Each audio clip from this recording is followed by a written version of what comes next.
Hello there, EV here, and welcome to my review of the AeroCool Eclipse Aero One Eclipse. I'm not sure if that's actually the official term. It's nowhere on the packaging. It's just bandied around a little bit here and there by AeroCool themselves. I don't know what the name of the case really is. Aero One is the only thing I can solidify in terms of its name. So we're going to regard it as the AeroCool Aero One for this review.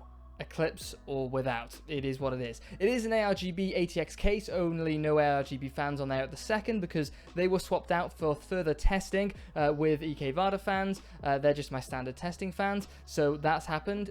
Please skip towards the end of the review for that. On that note, timestamps are in the video description, and if you want my absolute breakdown of about this case, then go towards the end in the conclusion section, which are in the timestamps, and you'll just get my rundown of what I think of it in reality. But if you want to know everything you could possibly really want to know about this case, then just continue on from here and you should get it. So apart from that, thank you so much for checking this one out. There are Amazon affiliate links in the video description, although watch the conclusion as to whether you should actually even bother using those. My tone should give you an indication of that. And I'll catch you in a second to kick this off with the unboxing. Top, the packaging is what you'd expect from a case around the £70 price point. Hard polystyrene plastic bag, you get the picture. And what a picture it is, once the bag is off, of course. Since the case is taller than it is deep, the slender front intake is accentuated, making it even more striking. A detail that's quite noticeable is the faux carbon fiber effect, which makes me lean towards this thing looking more like a Formula 1 side intake on its side. The effect is actually created through the surface texture of the plastic rather than some sort of vinyl wrap, which speaks well for its durability. And that grille, painted steel. Removing the front panel is a little different to most. The access to the lower handle is through the front foot, which means if it's on the floor, it won't be accessible without a little lift. If it's on a desk though, it's genuinely the easiest front panel I've ever removed. It's like opening a car door. You've got something local to use as leverage, which makes a controlled removal, rather than yanking in a less controlled fashion, which seems to be so common in front panels on most cases. A closer look reveals openings all around the edge of the panel, which could contribute somewhat to the free intake area. Working our way around the side, we've got floor-to-ceiling tempered glass that's nicely recessed into the surrounding panels with no visible fixings from the front or side. These are hidden around the rear in the form of a couple of thumb screws, and after removing it, this is a heavy panel. We've also got some perimeter foam strips to keep vibration down to a minimum, and looking to the front reveals the post and notch holding mechanism with none of those awkward top and bottom hooks. Moving on to the other side panel, it's just a simple steel panel, not to say that's a bad thing. It has the same holding mechanism as the glass panel, but the post is substituted for a screw, which is still great. There's not a huge amount to say about the rear. It's a very common ATX case layout, but a down point as far as I'm concerned are the snap-off PCI Express slot covers. Now, the MSI Forge 100R in the last review suffered from the same problem, but at least they provided a couple of replacements in the parts bag. The Aero One provides no replacements, so if you misjudge where the PCI Express slot is or just get complacent, hey, we're all human, then you've got a gaping hole in the back of your case and you'll need to pony up for some covers and screws. Up top we have the front I/O, which includes a couple of USB 3.1 Gen 2 ports, separate mic and headphone jacks, drive and power LEDs, and reset and power buttons, the reset button doubling up as the ARGB LED switch. These all lead down to the following connectors, no skeletons in the closet there. Just behind is the top filter to prevent dust from settling into your system. It's magnetically applied as most are these days, not much more to be said about that. And wrapping up the external overview, we've got the base. A few areas to discuss here. First, the feet, which are massive in proportion to the depth of the case. The front one containing the front panel access removal hole seen earlier, each including an adhesively applied foam pad, which I can confirm does hold up to the weight of a system, unlike the MSI Forge 100Rs from the last review. And finally, down here we've got access to the drive cage locking screw and a very flimsy, lacking in accessibility power supply unit intake filter. That large foot, while being a little restrictive for both access and airflow, does at least shield the power supply unit intake from being completely blocked up by something. I'm actually sure it will come in handy for someone with maybe some sort of shag pile carpet or something. So that's the exterior overview done. Let's change up the normal step-by-step process to a component-by-component rundown regarding installation ease and compatibility. First up, radiators and fans. Starting with radiator compatibility, let's pull up the radiator slide. Oh yes, we have a new way of dealing with compatibility to make sure I'm always providing the right info. So up front there's support for a 280 or 360mm radiator. Sounds good, but it's a little tight. Internally you've got up to about 31mm of depth and 143mm of width to play with, enough for a slim radiator, but that would mean the fans would have to be placed on the outside, which is okay since there's 35mm of depth to play there. Or you could switch them round and get 35mm of depth for the radiator on the outside of the chassis. But if you get fancy fans, you might want to see them through the front panel, something you may need to consider. Up top there's space for a 240mm radiator with 75mm of depth to play with, including your fans, and to the rear you can go for a 120mm radiator. There is also some room to play around with the base of the case, but that's only really accessible to fans, in which you can place two 120mm fans down there. But it begs the question, why would you? Onto the fan slide, I will take a second swing at incorporating the radiator and fan slides without getting them too busy. You've got space for two 140 or three 120mm fans in the front, one 120mm fan to the rear, and a couple of 120mm fan positions up top, with the absence of the option for a couple of 140mm fans, which is pretty standard in most cases. Typically. And like I said earlier, you can put a couple of 120mm fans in the base of the case, but there's not a lot of space underneath them to intake from, and it's not the bang to buck way of reducing GPU thermals, since the front lower and mid fan positions should be doing 90% of the work feeding into those lower fan sections anyway. Something that people weren't too happy with the review of the Forge 100R was the lacking front filter. That's something the Aero One excels in. Sort of. You get a full front filter, but you can't use it properly because the fans are installed on the outside of the case. You could install it internally, but that's just a mess as far as I'm concerned, and I would have tested this scenario properly, but I couldn't gain proper access to the speed control of the fans through the grid or the motherboard. It's important to note that all these fans have proprietary connectors into an ARGB control board, which outputs a 4-pin connector with only 2 pins present, being the ground and control. The lack of a sense pin was probably screwing heavily with my board and grid's ability to control them and report their speed, so instead I performed with and without filter testing with other fans in the 2 other setups I usually test. So that's the cooling out of the way. How about the rest of the stuff? Starting with the power supply unit, in terms of clearance, you've got about 175mm of depth to play with the drive cage in place, which realistically offers about 145mm of length for your actual power supply unit to give the cables enough room to terminate and bunch up by the power supply unit. Since there's no option for a further forward drive cage position, the only other clearance option is to remove the drive cage entirely, which gives you 330mm of power supply unit clearance with clear limitations on your storage options. Speaking of drives, the drive cage can offer space for up to 2 3.5-inch drives or a 3.5-inch drive and a 2.5-inch drive on top, which does offer a little more room for the power supply unit cables to flourish. I like the concept of the drive cage being removable from the case with ease. I wouldn't even bother replacing the retention screw below, unless you were traveling perhaps, since the grommets do a pretty good job by themselves. This drive cage removal style made it really easy to remove the externally installed fans during the testing period, but if you've squeezed all your cables in from your power supply unit, you probably don't want to remove the whole drive cage just to install a new drive. You've also got a couple of 2.5-inch drive positions available in the main compartment next to the motherboard. I like the screw hole cutout in the edge of the chassis, portraying this case's mission to make the most of the space available, which makes the big blank area behind the motherboard a bit of a head scratcher. Good place for the grid though. Anyway, they're well positioned, but the cable management is lacking. More on that in the cable management section in a bit. Motherboard installation was super simple. With the cooler installed prior to the motherboard installation normally makes the CPU or EPS power connector hookup more challenging, but the sheer void for the radiator up top provided enough room to make it relatively easy. Compatibility wise, there's room for up to an ATX board. I'm using a micro ATX board purely for the test system compatibility, and you've got 161mm mm of clearance for a cooler, the Scythe Mugen 5 taking up 155mm, which will be cooling the 6700K during testing. And last but not least for the components, it's the graphics card install. There's plenty of room in the case, so there's no issue with clashing with the chassis or other components, but the other elements bring the case down a bit. The screw cover panel thing is awkward to move, and the snap-off PCI Express covers with no replacement covers provided is cheaping out to the nth degree.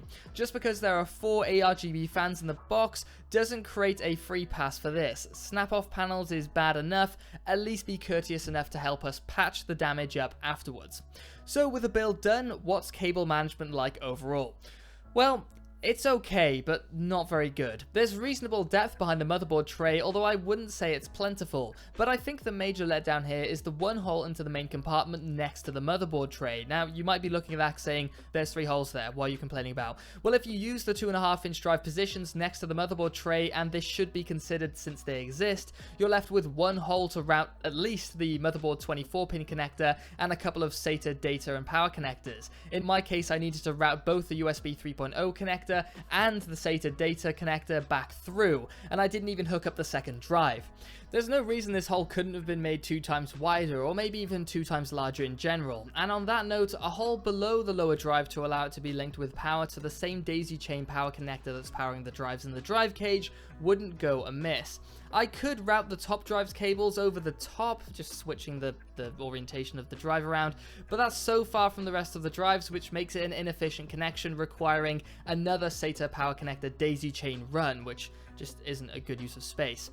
So that's the detailed overview complete. Now for the performance analysis. I've got a few setups being tested. First is the stock test, basically taking the fans that come with the case, ramping them up to full speed while locking the CPU and GPU fans at specific speeds, which are based on test bench acoustic testing.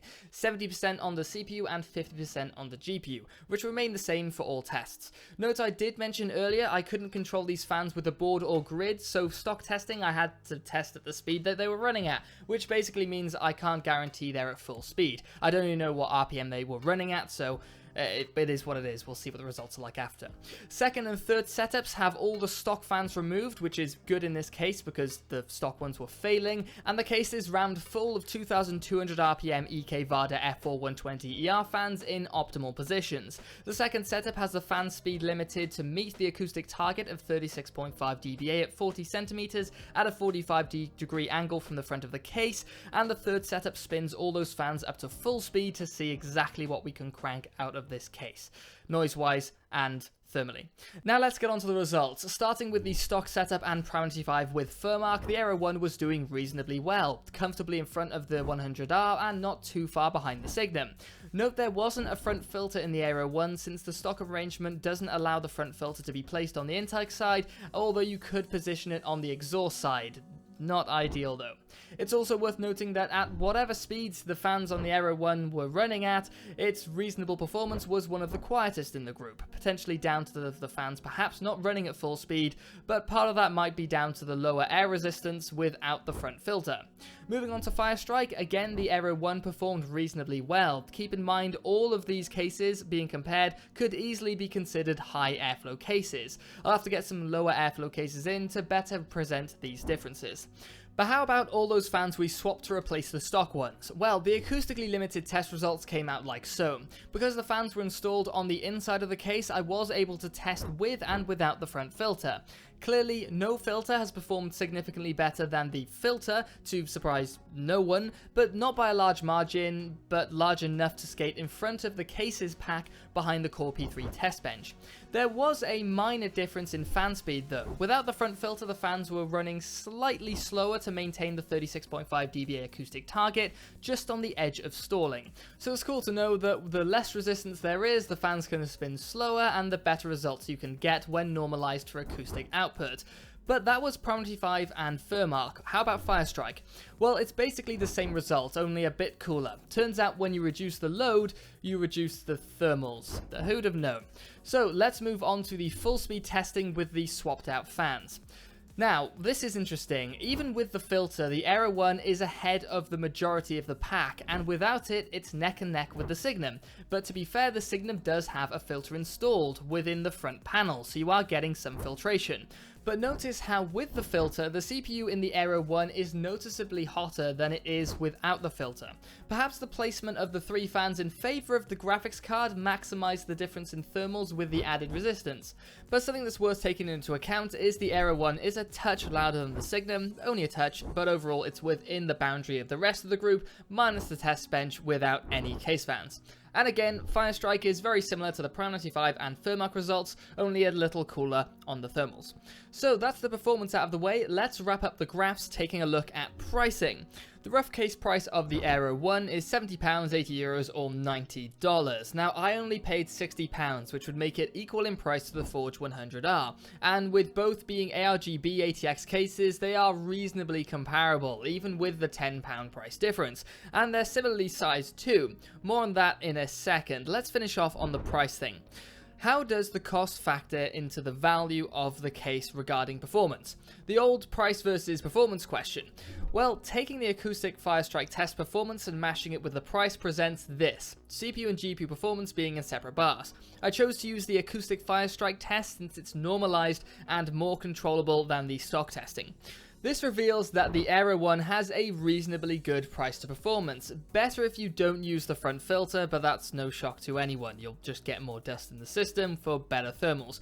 But at £70, it's not as good as the Forge 100R, the Signum, and the MB311L, if you're in the UK and Europe, that is. So, based purely on performance, this technically isn't the case to go for, but it's not so out of shape that it makes it a complete waste of money. It still performs well. So I suppose I need to wrap this up with a conclusion. I think this case looks excellent. Externally, it's very appealing with the front steel grille and carbon fiber effect shroud, but internally it lets down in several places. The biggest problem are the fans and their proprietary connectors. Unlike the Forge 100R's fans that have universal ARGB and 4-pin fan connectors with an ARGB controller which gives you options, the Aero One forces you to use its ARGB controller with a very unconventional fan speed control method via a 4-pin fan connector with only 2 pins present. As far as I'm concerned, that's unforgivable. On top of that, there are some clear cable management issues, the hole between the 2.5-inch drive positions being the main issue, and while I was able to use the space behind the motherboard tray well, I'm not a fan of the lacking functionality where a 2.5-inch drive position could be placed. And my final gripe are the snap-off PCI Express slot covers with no replacement. At this price point and with those awkward fans, I'd expect all of those to be replacement covers, to be honest. So, all in all, I wouldn't recommend this case. From the outside, it's an attractive case. If you're not going to use the fans at all, then maybe it's a better deal. And I was expecting to like it more than the Forge 100R, but I don't. There are just too many awkward features that I wouldn't recommend investing in, and there are so many cases on the market that don't feature such issues for similar prices or less. So there we have it. I was expecting to like the AeroCool Aero One more than the MSI Forge 100R from the last video, and that's mainly because, and this is a factor that I use to pretty much select probably 75% of the cases I look at, is because I like the look of it more. It looks more sleek and interesting. I like the carbon fiber or faux carbon fiber effect on the front panel there. It just looks nice. It looks appealing, and yeah, I like the look of it, so hence why I want to check it out. And I thought I'd like it more than the MSI Forge 100R. But the reason I don't, which I've expressed before, but I'm going to reiterate just for people joining in for the conclusion bit, those fans, the fans that come with it, they're just junk to work with. I couldn't get this better speed control. If you can get good speed control, then it means that ARGB controller at the back will only work with a very small subsection of fans or ARGB fans on the market, which is a huge pain and it limits your options. I really don't like that, and I wouldn't recommend anyone buying into that kind of system because it limits your choice, which I think is junk and really anti-consumer. It's just not useful for people looking to have options. So it just limits those. And yeah, and then there's the other gripes that come with it. If you were looking to change the fans out anyway, then sure, you could consider it more. As long as you can get past, say, the PCI Express snap-off cover panels with no replacements, you'll have to buy some of those as well if you wanted to replace them, or just replace all of them to make it look better. That's your choice. And if you don't, somebody from the last video commented they hate the perforations in the basement cover. If you don't like perforations in the basement cover, then sure, not for this or the 100R. you know, that kind of stuff. But yeah, the fans are the main issue, and why I wouldn't recommend getting it, because I wouldn't buy this case knowing that those fans are like that. So that's what my recommendation is based on. But again, if you're going to get rid of them, then it completely changes the recommendation. So yeah, sure, as long as you can live with the rest. Repeating myself now. So anyway, thanks so much for checking this out. If you are thinking about picking it up, check the prices in the link in the video description. It'll take you to your local Amazon store page. And yeah, I hope you enjoyed the video. I hope it covered everything you needed it to. And remember to check out those slides with all the breakdown of compatibility if you have any of those weird questions, because I did get a measuring tape and check that stuff out. So yeah, thanks for checking this one out, and I'll catch you in the next one, which will hopefully be, and I'm probably standing in the way of my own things, it's probably going to be I haven't thought how far ahead. Anyway, I'll catch you in the next one. Bye-bye. I got really fast talking there towards the end. I think I just panic when things get too long. So, yeah.